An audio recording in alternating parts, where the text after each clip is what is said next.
ことなんですけど、我々のその環境の分科会では過去に学ぶことの大事さ、過去にどういう、開発なり、破壊なり、してきたのか、受け継ぐものがあるだろうということなので、そこをちょっと追記していただければと思います。Yes. Yes, I think I remember there's a point, part of the learning was learning about the past in order to be able to respond to the future. And so looking at the past to learn lessons. Okay? Local. Yeah. In the context of the developing country, there is a conflict going on with the community and corporate when there is development comes. In the conflict of corporate and community, what the CLC role should play, I think we have to think, and we have missed somewhere what the CLC role should be, because it's going very hard way, particularly in developing country which want to go in a fast way development. Okay. So what should be the role? So the context of the growing influence of private corporations, particularly in developing countries, how could CLCs respond to that? There was a group that reported around public-private partnerships as a possibility. Can you give? Is there something you discussed working with the private corporation?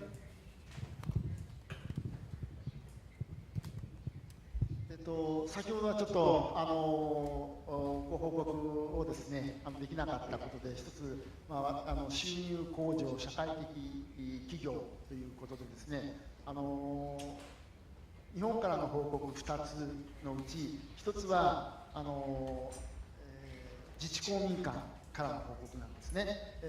そして、あとネパールとそれから韓国からの報告はですね、それぞれNPO、それから行政の施設でありましたけれども、日本の、そこの中で際立ったこと、それから非常にこの公民館 CLC というふうに言って一括りにできない、つまり公民館と日本の公民館の中に法律に基づく行政上の公民館と自治公民館というですね、地域のプライベートな施設があって、そこでどちらかというと日本の、公民館と言われている施設のを外国の方々がとの共通性でいきますと、自治公民館とのですね共通性というのは非常に、この分科会の中では明らかに、例えば、収入を伴う事業やですね、地域の資源を活用してそれを事業化していくということを柔軟にやっているのが自治公民館で、行政の公民館がそこにどれだけ、関わっていけるかということでですね、いろいろなご苦労されているということは出てきたけれども、なかなかそれをストレートにできないという制約ということが明らかになったということも付け加えておきたいと。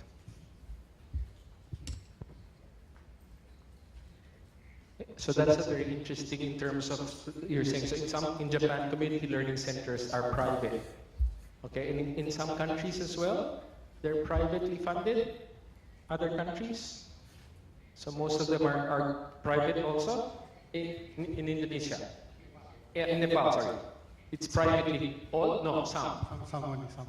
Okay. Very few. And government funded, the rest. Yeah, government funded. And voluntary funded and civil society funded, the rest. So again, that's why I think when we refer to the term, sometimes it's safer to say institutions or organizations that work at the local community level. So whether they be private, government, but it's the presence in the local area. I think that people have spoken about in terms of being able to respond urgently, having an understanding of the history of what was happening, and having local community involvement. Can we throw, is Mikoro and Hakoro walking around? Where questions from the, questions or responses to the very extensive presentation this afternoon? Yes, please. Can you identify yourself in which group, maybe? I'm Muhammad Azim from 5 groups.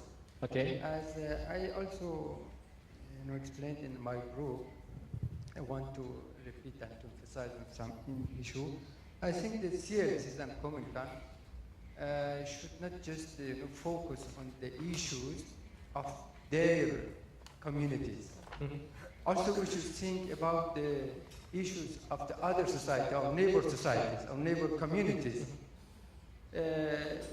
because for ourselves we are doing so many good things, and we are taking care about to have a sustainable society.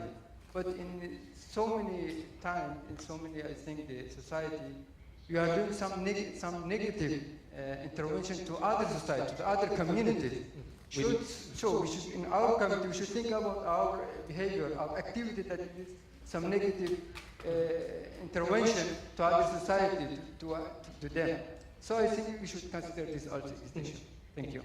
Any response for the inter-community dialogue? Was that something, so we're not just talking of other cultures, it's actually also within our own local community area where there are tensions of peace and conflict. So was that discussed in any of the groups that you'd like to mention?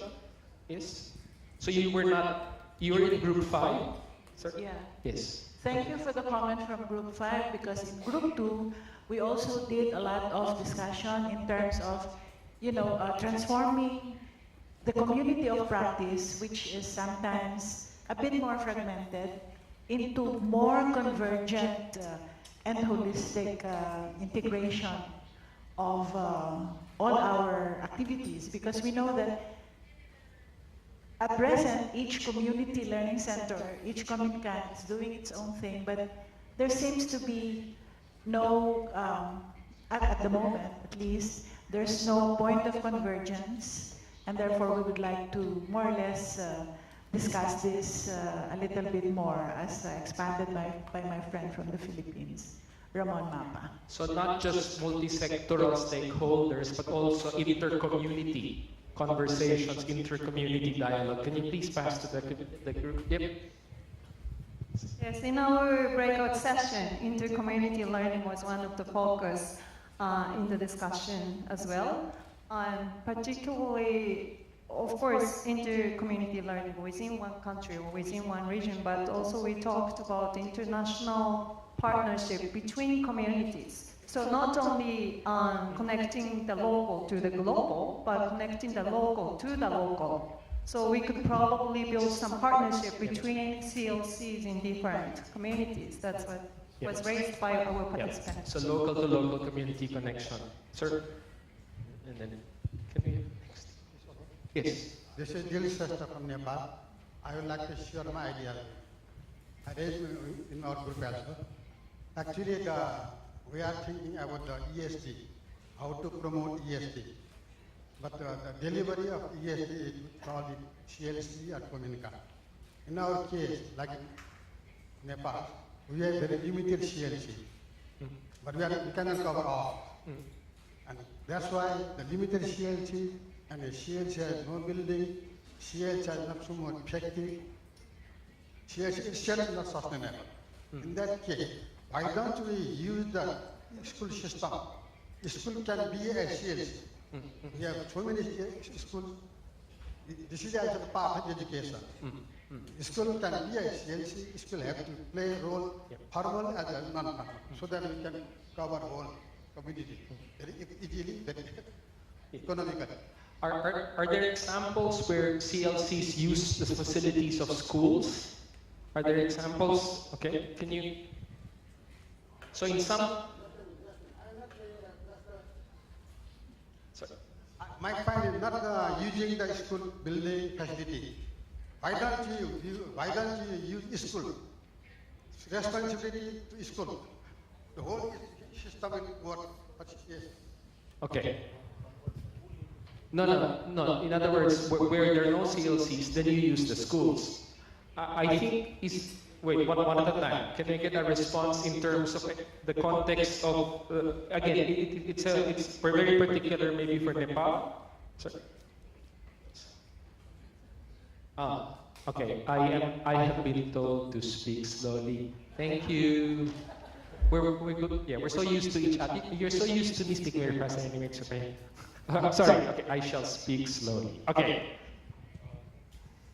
What we do in Bangladesh, we establish our CLCs nearby a school, both primary and secondary, and nearby a public premise, so that children during the school hour, they can use it as a library plus for a number of other related activities. And in the early morning and afternoon, it is truly open to the community members. It's a collective effort of civil society and youth and the local community. They are registered with the government of Bangladesh as registered organizations. But I think the main thing we need to remember is that the primary responsibility for education as a right for everybody still rests with the government. And so I agree, we should not take the responsibility away from the government. But I think what the discussions have been saying is you complement.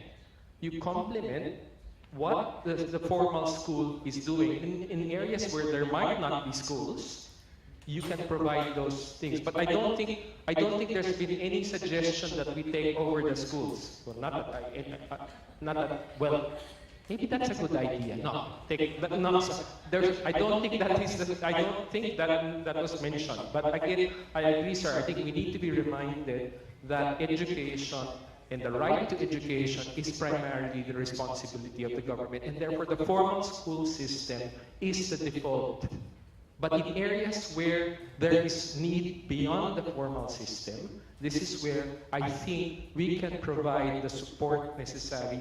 And when there are urgent things to respond to, I am also aware that in some CLCs, it's the teacher after the school who goes and helps in CLCs as well, as community members. So it's that shared resource. So it's not us or a them. Ramon?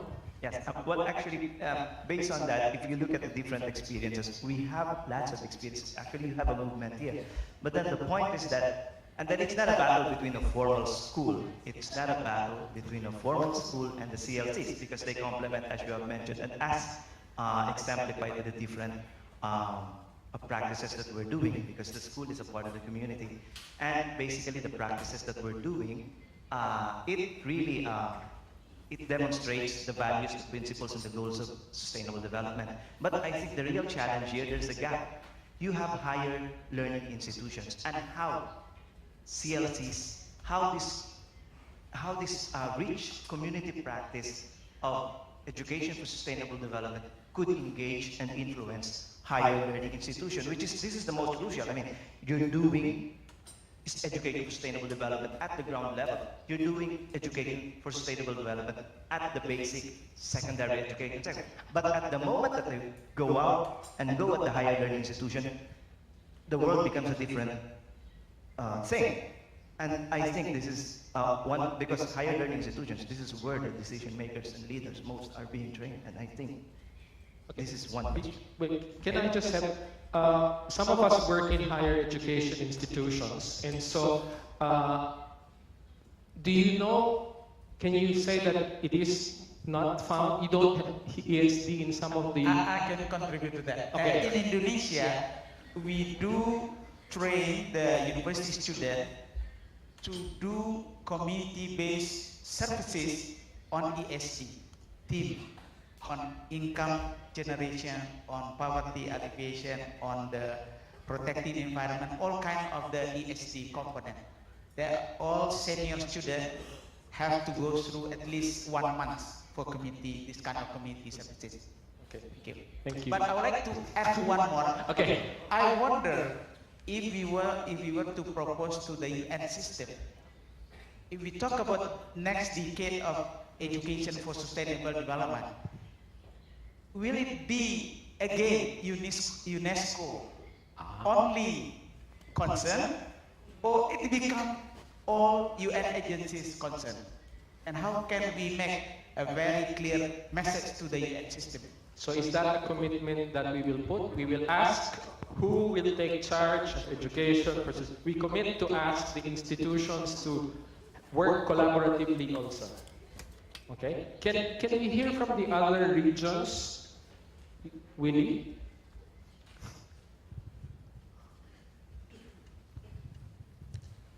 Thank you. I just presented a paper where I was asked this particular question as to how an initiative I brought for bringing the university students to go out as a laboratory and how it is being sustained. In Uganda, we do not have community learning centers, I must say. But as an individual, I thought it was very necessary to create a laboratory in the community because we train adult learners, we train adult educators, but when it comes to applying the theory, the philosophies and underpinnings we teach them, it becomes very difficult. So I would imagine that if a situation of this nature arises, there should be a system where we must have a practicing area outside in the community where our university students who are educating should be able to go and support. So in my count, we do not have CLCs, but we're just trying an initiative that is actually becoming very, very useful for engaging university students to directly interact with the communities and see what contribution they can make. Okay. So it's still community-based, but you're using the university students. So this is again using the different parts of the education system. Okay. Now you remember yesterday there was this embarrassing moment where we asked people to stand up per region, and we asked for the Americas, and nobody stood up. Now somebody will stand up. Is somebody arrived also from North America or Latin America? So we'd like to invite, welcome Charles, and acknowledge that. Charles, would you like to respond? Because you were late. No, I know you were in a different event. Can you? Yes, I was speaking at World Teachers Day in Paris. Just right. I'd just like to make a very quick comment because I am speaking again tomorrow regarding higher education. It has become the prime goal of the International Association of University Presidents to bring education for sustainable development into higher education for that very point. It's not just about greening the campus of the universities anymore, it's about greening the mind and going beyond greening. And a number of universities now have their graduates give a pledge that they will not use anything they've learned in higher education to harm either the environment or other people. So we're making progress. Thank you. Thank you very much. Our colleagues who else from Europe, Colin or Arjun, did you want to contribute anything to the discussion? No? Okay, any more before I invite Suemoto Sensei to give some observations that might help inform the overall and then invite Sasai-san to close. Last, Mansoor, of course. You need the microphone. Thank you very much. I think the panel and the presentations were all very interesting. But the thought that occurred to me as we are listening, that are we being a little too triumphal about how wonderful community learning centers have been and how much contribution they have made? I think actually in our group 7, there are some 6 presentations that were made. And they are mentioning many difficulties, problems, constraints, a very mixed picture. Even from Japan, which has made further progress, long history of Kominkan. Still, they also have problems in making, well, not Japan as much, in making community-based learning as a mainstream learning, national learning strategy. It's just formal education and non-formal, community-based, still not part of mainstream in many countries. And how do we make education for sustainable development really a central piece in community learning? It's still not very clear, not very sharp, and still not there. So we have, I mean, as we look towards the future, I think for the next decade and evaluate what we are doing, I think we have to be maybe a little more realistic about where we are and what we need to do. Then I think we should celebrate, we should pat our backs a little bit, that's fine. But as we look ahead, I think be a little bit cautious about where we are and what we need to do. Just a message, and I think that should come out maybe in the outcome document also as a contribution to the future discourse and dialogue. Thank you.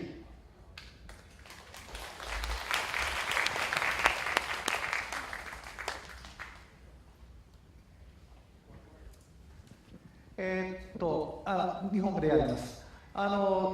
今のコメントはとっても大事なことで、というのは、ここにいる人たちは、公民館 CLC ノンフォーマルエデュケーションに対するなんていうんですか、当然の評価というかポジティブな評価を持っているそういう人たちの集まりですが、これが11月の岡山名古屋の会合ではそういう人たちばっかりが集まるとは限らないわけです。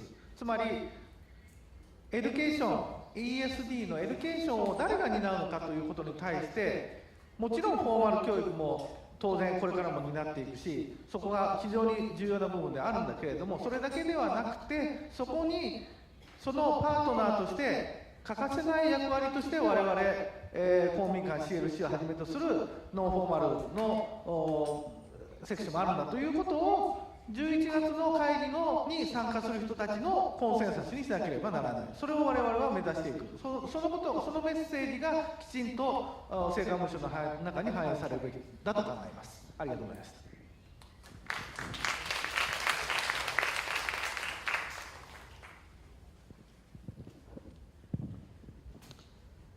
Let me give one comment on the regionality and the role of higher education. My name is Professor Hideki Yamamoto. I was working at Okayama University and UNESCO chair. Currently, I'm working at Teikyo University in Tokyo. While I was working, we try to expand the model of the ESD Kominkan-CLC ESD model to the other region from Asia to Africa. As you observed, not only Japan, but the Kominkan-CLC has widely accepted in Southern Asian countries. I would say that this model is very successful and in this decade of ESD. But as other participants mentioned, that we have only one African participant and one from American. That from the next decade, I think that we need to expand to the African region. Especially our country is very eager to support African countries. For example, our country hosted TICAD, Tokyo International African Development, and year 2008 and 2013 we hold, and in this TICAD, the role of higher university is very mentioned. So I hope that our effort to generalize this model into other areas would be the next task for the next decade. Okay, thank you. Thank you very much. I have to wind up. One last short comment. Yes. Afghanistan को पख्तो खबरों का माहौल doctor साहब जावेद बेतास तबे तर्जुमा की doctor साहब Javed translation करियो रश्द दुआमदार जामिया दा यलू ये खबर अदा यानी लका दुमन नकी की आवाज लका दी कॉन्फ्रेंस पे सलो की बदा अंदा का सिलसिला वो शिकले जिदा कर साथ बराबर के तो दे दुआमदार रश्द में तशी बिना जमा इला दा ची द कॉन्फ्रेंस पर पाराख्तनु یو خبردار شي چې حکومتونو ته باندې اوس پراختنه وکړي tercuk matuna تسيل سيجارنا بدوام دار توجه حمايته كي تدخل كي اعتبار برجاج. Thank you. Madam. So, ESD is a very broad issue. CLC cannot only contribute much, but I request that this document should cover the topic to recommend and request most of the governments to support CLCs continuously to achieve this ESD. Thank you. Thank you very much. So that's a recommendation to support the last 7.5 recommendation. So I'd like to invite Sumoto Sensei, my co-chair, to be able to just make observations that might be relevant to the whole document, and I'll pass to Sasai-san to close. 短い時間で気がついたことを少し申し上げてみたいと思います。私はロビーさんと一緒に成果文書作成の責任を負っております末本と言います。で一つ気がついた第一の点は、これは言葉としては第一の分科会から出されたことで、全体的には言葉としては表現されませんでしたけれども、危機意識とか危機感という問題です。でおそらくいずれの分科会の場合にも同じような問題意識というものが共有されながら、何を我々はしなきゃいけないんではないのかということが論議されたと思います。やっぱりこれは昨日私自身のお話の中で申し上げたように、当事者意識というものをいかに公民館関係者あるいは CLC の関係者が持っていくかということが今問題になっているという点では非常に重要な点ではないかと思います。それからもう一つは NFE ノンフォーマルエデュケーションの特質というものが非常に多様に語られて、非常に議論が深まったではないかと思います。私自身は残念ながら文書の手入れをしていて分科会に参加することはできませんでしたけれども、先ほどの皆さんの非常に高揚したご報告を聞いていると、非常に実りが多かったことが分かるわけです。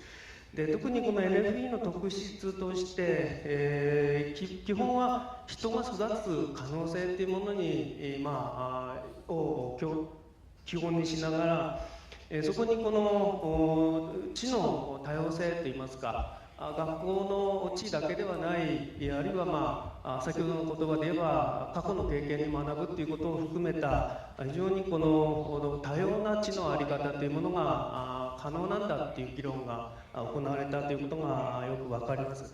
非常にそういう意味でユニークな教育の一部として、先ほどのフロアからの発言にもありましたように NFE や公民館 CLC の可能性というものを主張していけることができるんじゃないでしょうか。中には新しい教育を創造するんだっていうようなお話もありました。非常に力強い言葉だと思いますが、最後は公民館 CLC の役割に関してですが、一様に語られたのは地域に共同のプラットフォームを公民館が作り出していくんだということであったと思います。でこれはコミュニティが自立し人々が自立をしていくっていう、そういうところに貢献する役割として語られていたわけですが、一つ非常に特徴的で私自身非常に気づかされた点は多様性を保障していくということだったかと思います。連帯は必要なんですけれども、その中にはいろんな多様な要素が含まれているっていう、そういうある種の自由さっていうものが保障されなければいけないんだということが今日の議論の中で出てきた新しい点ではなかったかと思います。以上です。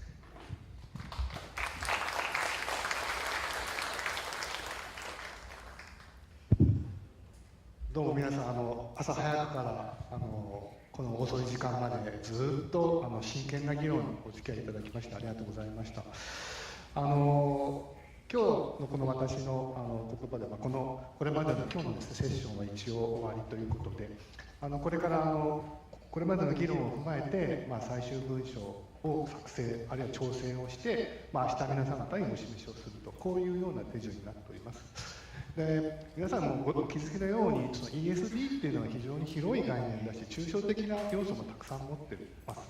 ですごい多面的な課題と言いましょうか、多面的な課題複数の課題というものが複合して存在しているような大きなテーマだというふうに思いますし、というふうに逆にその CLC 公民館というものもそのアプローチの仕方、あるいは課題設定の仕方、あるいはその課題解決に至るいろんな方法とかですね、さまざまな多種多様なやり方があってですね、つまり抽象的な課題に対してそのマルチにいろんな対応できるようなCLC 公民館というものがそのどういうふうにその、関わっていくべきなのかというのは非常に実は論点の設定とかこれまですごく難しかったんですね。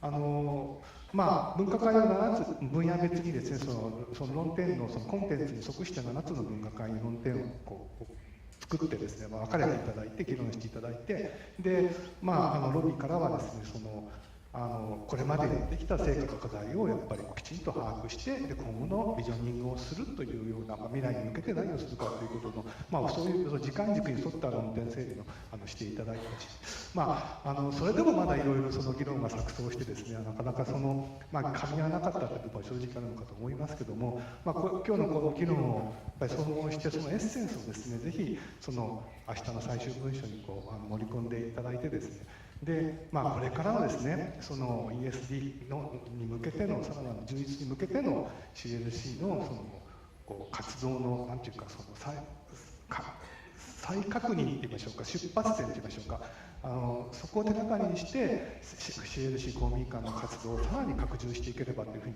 思っているところなんです。そういうことで時間が短くてですね、ご不満に思っている方もいらっしゃるかもしれませんけれども、その辺はこういう国際会議であるということと、課題の設定の仕方が非常に錯綜してて難しいということもご理解いただいてですね、お許しいただきたいというふうに思います。そういうことで今日、朝早くからこれ長い時間ですね、真剣に議論を重ねていただいて、ここまでようやく到達したということだと思いますので、皆さん方のそのご協力、そして、特にですね、ファシリテーターさん、それからノートテイクやって通訳やってくれた人、それからロビーに対してね、心から感謝を申し上げたいと思います。これで一応その議論の方は、今日でおしまいしたいと思います。皆さんどうもお疲れ様でした。ご苦労様でした。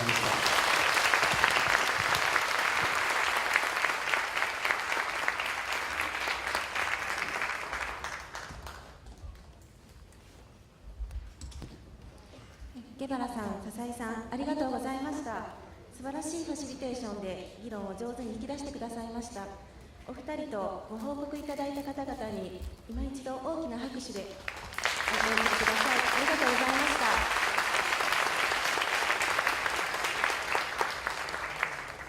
皆様、長時間大変お疲れになったことと思います。頑張った自分自身に、そして陰ながら重要なポジションでご尽力いただきました。同時通訳と要約筆記の方々、皆様にもお礼を込めて大きな拍手を送っていただきたいと思います。ありがとうございました。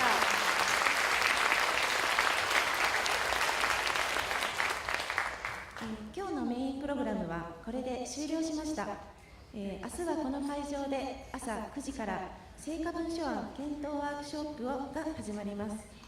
その他1階のイベントホール、ロビー、屋外広場にてサイドイベントを開催します。昼食時をはじめ休憩時間にぜひご来場ください。ここで、今日も5つ事務連絡ございます。1つ目はあさって12日のエクスカーションについてです。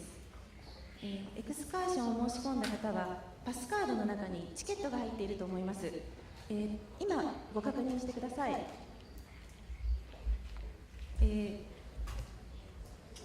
このような紙が入っております。そこに集合時間が書いてあります。それを今確認してください。でその時間までに集合場所に来てください。申し込んだのにチケットが入っていない方、この後会場、この部屋を出たところのインフォメーションの方へ行ってください。そしてエクスカーションに追加でお申し込みをしたい方、またはコースの変更をしたい方は今日の19時までに同じくインフォメーションの方へ行ってください。追加と変更ができますのは今日の19時までとなっておりますので、よろしくお願いいたします。